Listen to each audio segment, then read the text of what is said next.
Sur notre plan, c'est parti depuis hier pour la troisième session extraordinaire de la sixième mandature du Conseil économique, social, environnemental et culturel. À l'ordre du jour de la session, il y a le renouvellement partiel du bureau et la relecture de certaines parties du règlement intérieur de l'institution. La cérémonie d'ouverture des travaux s'est déroulée en présence du ministre de la Refondation de l'État chargé des relations avec les institutions. On fait le point avec Nouhoum Sissoko. Cette troisième session extraordinaire de la sixième mandature du Conseil économique, social, environnemental et culturel se tient à un moment où la nouvelle constitution renforce la mission de l'institution, chargée désormais des questions environnementales. Yacouba Katile, président du Conseil économique, social, environnemental et culturel. En tant que tel, le Conseil économique, social, environnemental et culturel s'attend à du sang nouveau, à des initiatives novatrices pour une participation remarquable à toutes les victoires, aux efforts de la rectification de la transition esquissée par le président-chef de l'État, Assimi Goïta, et brillamment conduit sous le leadership du Premier ministre, chef du gouvernement, les grands pas que le Mali nouveau attend avec espérance en vue des lendemains féconds. La session a d'entrée de jeu procédé à l'élection du premier secrétaire et du deuxième secrétaire du Conseil, Mahamadou Djiré, premier secrétaire du Conseil économique, social, environnemental et culturel. Nous sommes en face de projets majeurs tels que le projet de loi organique dans lequel on doit quand même mettre notre touche, la réforme majeure qui nous attend et puis les conditions de travail de l'institution. Donc il faut qu'on revoie un peu, c'est-à-dire que l'association des membres même, les membres associés. La session extraordinaire dure 5 jours. Elle regroupe tous les membres de l'institution. Si vous venez de nous prendre au vol, sachez que vous suivez Mali Actualité, première édition de ce mardi. Madame le ministre de l'Énergie et de l'Eau, Bintou Kamara, était hier face aux dirigeants et aux travailleurs de la société EDM SA pour une prise de contact, mais aussi pour dévoiler sa feuille de route pour la société. Pour elle, EDM doit impérativement améliorer sa gestion avec l'accompagnement de l'État dans le cadre d'un projet structurant. Et cela conformément aux instructions des autorités de la transition afin de répondre efficacement aux besoins des populations du Mali en matière d'énergie et d'eau. Rencontre suivie par Jules Sambou Sissoko. Elle est la première femme ministre de l'énergie et de l'eau du Mali. Elle a effectué sa première sortie à la direction générale de la société EDM SA.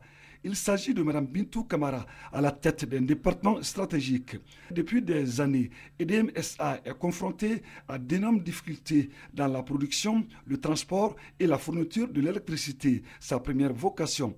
Kouressi Kounare, directeur général de la société EDM SA. Plusieurs difficultés liées à un manque d'investissement, liées à la vétusté de nos réseaux de transport et de distribution. Au-delà de la vétusté du réseau et de la production, le fait de ne pas pouvoir investir dans la société a creusé également l'écart au niveau de la trésorerie. EDM SA doit améliorer sa gestion et apporter des solutions urgentes afin de répondre aux besoins croissants des populations, a indiqué Madame le ministre Bintou Kamara. Il ne faut pas qu'on oublie que nous tous, nous avons notre part de responsabilité dans les difficultés actuelles de l'énergie du Mali. Ensemble, nous devons relever ces défis. Il est donc urgent, et cela doit être un sentiment partagé par tous, d'assainir le secteur de l'énergie. Le personnel a félicité et rassuré Madame le ministre dans l'accomplissement de ses missions dans un contexte de défis multiples. EDM SA a besoin d'un nouveau souffle, voire d'une thérapie de choc pour tenir bon. Je vous propose maintenant de suivre la réaction du gouvernement face aux conclusions du rapport de l'ONG Human Rights Watch, rapport dans lequel l'ONG souligne des allégations de violation des droits de l'homme durant la période de décembre 2022 à mars 2023 au Mali. Faux, estiment les autorités de la transition qui parlent d'un rapport biaisé. Dans un communiqué, le ministère des Affaires étrangères, au nom du gouvernement, tient à relever certaines observations en deux ordres. Voyons tout cela avec Seydou Fomba. Les observations faites par les autorités de la transition au sujet de l'examen des résultats préliminaires des enquêtes des organisations non gouvernementales Human Rights Watch sont de deux ordres, d'ordre général et d'ordre spécifique.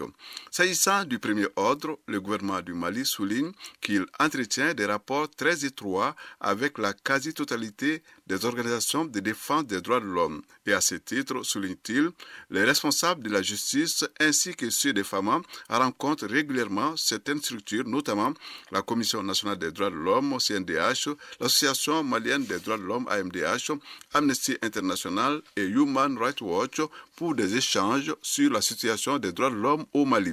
Pourtant, souligne les autorités, en dépit de cette dynamique de coopération, on constate avec regret que les enquêtes de l'ONG Human Rights Watch sont toujours à charge et visent à accabler les femmes. Ces enquêtes, selon le gouvernement, passe sous silence le contexte de guerre asymétrique que le Mali mène depuis plus d'une décennie, ainsi que les efforts colossaux consentis par le gouvernement dans le cadre de la promotion et la protection des droits de l'homme sur toute l'étendue du territoire. En outre, observe-t-on ici à Bamako, les enquêtes en question font croire qu'il existe un ciblage contre la communauté Peul, toute chose qui dénote des manques de connaissance de la situation sur le terrain, car les groupes terroristes recrutent au sein de toutes les ethnies. À cet égard, rappellent les autorités maliennes, il y a lieu de souligner que les FAMA sont une armée nationale et républicaine multiethnique. Ainsi, alléguer que les forces armées maliennes pratiqueraient des exactions sur des populations qu'elles ont vocation à protéger en toutes circonstances est tout simplement un non-sens. Quant aux observations d'ordre spécifique, elles concernent en premier lieu la méthodologie suivie dans les enquêtes sus-mentionnées, une méthodologie consistant en un étalage d'allégations sur la base de témoignages non contradictoires collectés pour l'essentiel lors d'entretiens téléphoniques et recoupés notamment par des informations publiées dans la presse et qui ne s'appuient sur aucune preuve tangible, ce qui met en cause, selon le gouvernement, la crédibilité du rapport qui en sera issu.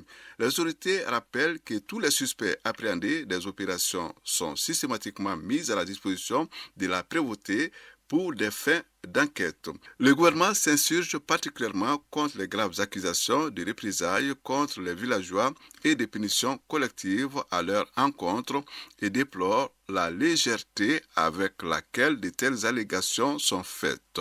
Il se dit ouvert à la poursuite du dialogue avec l'ensemble des partenaires qui œuvrent de bonne foi pour la défense et la promotion des droits de l'homme. Merci Seydou Foma. Voilà qui est bien clair. Mais l'actualité, 7h14 à Sanando. À suivre l'actualité internationale avec Batraouri. Il est là avec moi dans ce studio. Bonjour Batraouri. Bonjour Sylvie Damelin. On est fin prêt? Oui, tout à fait. La page des sports avec l'athlète infatigable de jour comme de nuit. Saragato Sissé. Bonjour. Bonjour Sylvie Damelin. Est-ce que tout va bien Saragato? Ça va, alhamdulillah. Et la chronique Initiative citoyenne est au menu. Ce sera avec Ousmane Dao. D'abord, direction le Sénégal, où 15 personnes trouvent la mort lors du naufrage d'une pirogue à Dakar, Batraoudi. Oui, les 15 corps ont été retrouvés hier au large de Dakar, près de la plage du quartier de Wakam. Il s'agissait des passagers d'une pirogue, vraisemblablement des migrants à destination de l'Europe. Selon le ministre de l'Intérieur et d'après les premiers renseignements, la pirogue serait partie de la banlieue de Tiaroy, puis a fait escale dans la zone de Yarak. En Algérie, de violents incendies font, tenez-vous bien, 34 morts, Batraouri. Oui, au moins 34 personnes, dont 10 militaires, ont péri dans de violents incendies survenus dans le nord-est de l'Algérie.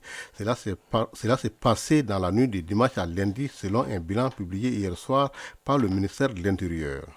En Tunisie, 2 ans de pouvoir de Kaïd Saïd, mais le bilan est jugé mitigé. Le 25 juillet 2021, Kais Saïd prenait le pouvoir en Tunisie, instaurant le régime d'exception avant de suspendre le Parlement qu'il va limoger en mars 2022 avec le gouvernement de l'époque. 2 ans plus tard, une constitution présidentialiste est en place, tout comme un nouveau Parlement au pouvoir restreint. Quant au bilan économique et politique du régime de Kais Saïd, il reste mitigé. En Espagne, des tractations politiques sont en cours après les législatives. Alors que les partis politiques entament de longues et ardues négociations pour créer des alliances afin de former un gouvernement, les Espagnols assistent à une certaine fatigue et à ce dénouement électoral surprise, et sans grande confiance en un résultat satisfaisant. Dans leur majorité, ils souhaitent qu'il y ait un accord valable, mais surtout, ils aspirent à profiter des vacances estivales sans le brouhaha politique Sidiki Dembélé. Merci Chiba Traoré pour toutes ces informations. Et bonjour Sragatou Sissé. Et bonjour Sidiki Dembélé. Donnez-nous l'heure Sragatou. Il est 7h17 à Bambara-Mordé, c'est dans la région de Tombouctou. On se retrouve juste après les jingles.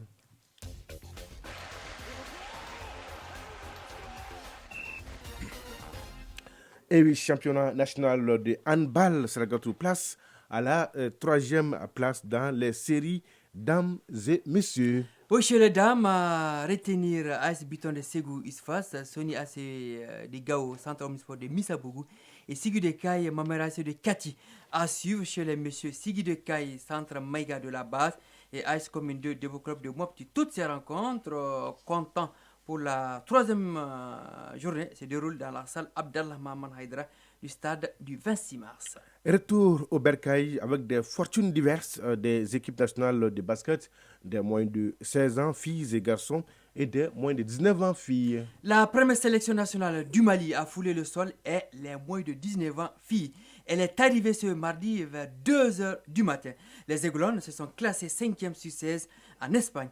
Le contingent des moins de 16 ans filles, sacré champion d'Afrique à Monastir en Tunisie, et celui des moins de 16 ans garçons, classé 3e sur 10 toujours en Tunisie, débarquera ce mardi à 21h. Toutes les dispositions organisationnelles sont prises par le département en charge des sports pour réserver un accueil des plus chaleureux à ces ambassadeurs du basket malien. Elle mérite un accueil chaleureux. Départ cette fois-ci des Aigles dames du Mali hier à Kigali au Rwanda en vue de l'Afro-Basket féminin 2023. Après avoir reçu le drapeau national des mains du ministre de la Jeunesse et des Sports, chargé de l'instruction civique et de la construction citoyenne, accompagné de sa collègue en charge de la promotion de la femme, de l'enfant et de la famille, les Aigles dames se sont envolés hier pour Kigali au Rwanda. Logé dans le groupe C aux côtés du Sénégal et de l'Ouganda, le Mali est vice-champion d'Afrique en titre. L'Afro-Basket féminin 2023, c'est du 28 juillet au 6 août en terre rwandaise. Les Aigles dames courent derrière l'or depuis le sac continental en 2007. Bonne chance aux Aigles dames, Sragatou. Il nous reste juste l'insolite du jour. En 1 minute. Oui, en 1 minute. Chrono. Top. C'est parti.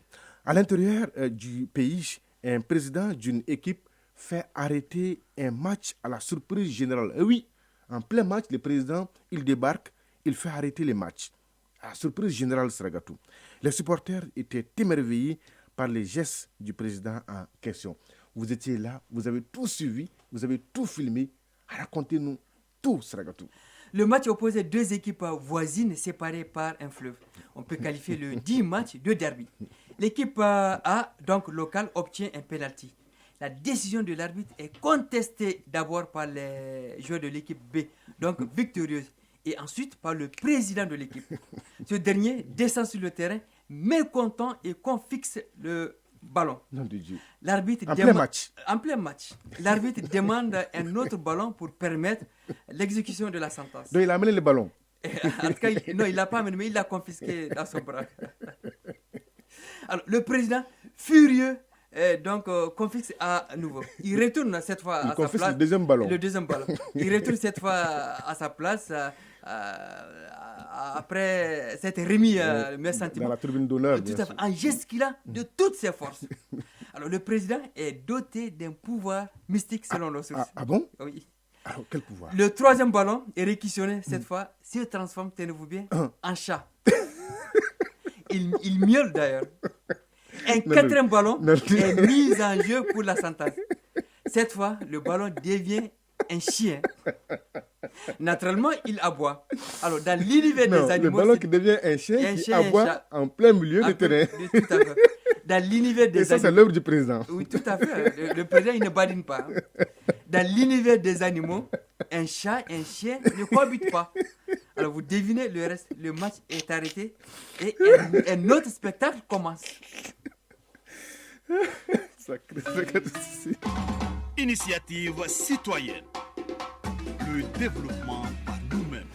Vous allez nous envoyer les images. L'association Espoir des enfants démunis du Mali et des Mali a mis les enfants qui vivent dans la rue au cœur de ses actions. Elle se bat tant bien que mal pour récupérer ces enfants et leur trouver un cadre de vie familial. L'association mène aussi des actions de sensibilisation et fait des dons de façon permanente à l'égard des enfants en situation de précarité. Ousmane Daou nous présente Aïdé Mali. Depuis sa création, il y a 3 ans, l'association Espoir des enfants démunis du Mali s'occupe des personnes vulnérables et principalement les enfants qui vivent dans les rues. Elle les assiste de façon permanente pour leur bien-être. Saran Doumbia, présidente de l'association Espoir des enfants démunis du Mali. On nourrit les enfants démunis, les enfants talibés, les enfants issus d'une famille pauvre. Nous aidons également les gens qui sont en situation difficile, ainsi les orphelins. La plupart de ces enfants sont dans les rues. La rue leur apprend beaucoup de choses comme le banditisme, prendre de la drogue. Pour sortir ces enfants de cette situation de précarité et les éviter les pièges, voire les dangers de vivre dans les rues, l'association a sa propre stratégie axée sur la récupération afin de leur offrir une vie de famille. L'association a 17 enfants. On les prend à 100% de leur charge. On les nourrit, on les loge, on les habille. Quand ils sont malades, on les amène à l'hôpital. Dans les jours à venir, nous aimerions construire un centre pour ces enfants-là qui sont dans les rues. On va les amener dans un endroit pour les protéger, assurer leur éducation, ceux qui n'ont pas de date de naissance, leur donner. Malgré ces efforts, elle compte sur le soutien et l'implication de toutes les bonnes volontés, surtout pour sensibiliser les maîtres coraniques. La plupart de ces enfants de la rue provenant des écoles coraniques. Saran Doumbia, présidente de l'association Espoir des enfants démunis du Mali. Les maîtres talibés qui les exigent d'amener chaque jour 250 francs ou 500 francs par enfant. S'ils n'arrivent pas à avoir cet argent-là, ils ne rentrent pas. Il faut que les gens ils pensent à ces enfants-là, car ces enfants ont besoin d'aide. La rue peut apprendre à l'enfant à tout. J'invite tout le monde à nous aider pour que notre force puisse s'unir à protéger ces enfants-là contre la rue. En attendant, l'association Espoir des enfants démunis du Mali continue son chemin tout en restant fidèle à son slogan « Ensemble pour le bien-être des enfants du Mali ». Oui, les enfants d'abord. 7h24 à Nara et à Yanfolila. C'est donc tout pour ce journal. Merci, grand merci à Batraoré et à Idrissa Dambélé qui m'ont aidé à la réalisation. Aux opérations techniques, Mamadou B. Diallo. La mise en ligne est assurée par Cheikh Oumar Traoré, présentation Sidiki Dambélich. Merci de votre fidélité et de tous vos soutiens. C'est réconfortant. L'info continue sur votre chaîne. Tout de suite, la page météo avec Mahamadou Keita, suivi des avis divers avec Foussini Diara. Et à 13h, vous avez rendez-vous avec Bemba Sibi pour la 2e édition du journal. La pensée du jour, signée Carl Jung. Réfléchir, c'est difficile. C'est pourquoi la plupart des gens jugent. Réfléchir, c'est difficile, c'est pourquoi la plupart des gens jugent. Mesdames et messieurs, prenez soin de vous et des autres. Excellente journée de mardi à toutes et à tous. Au revoir.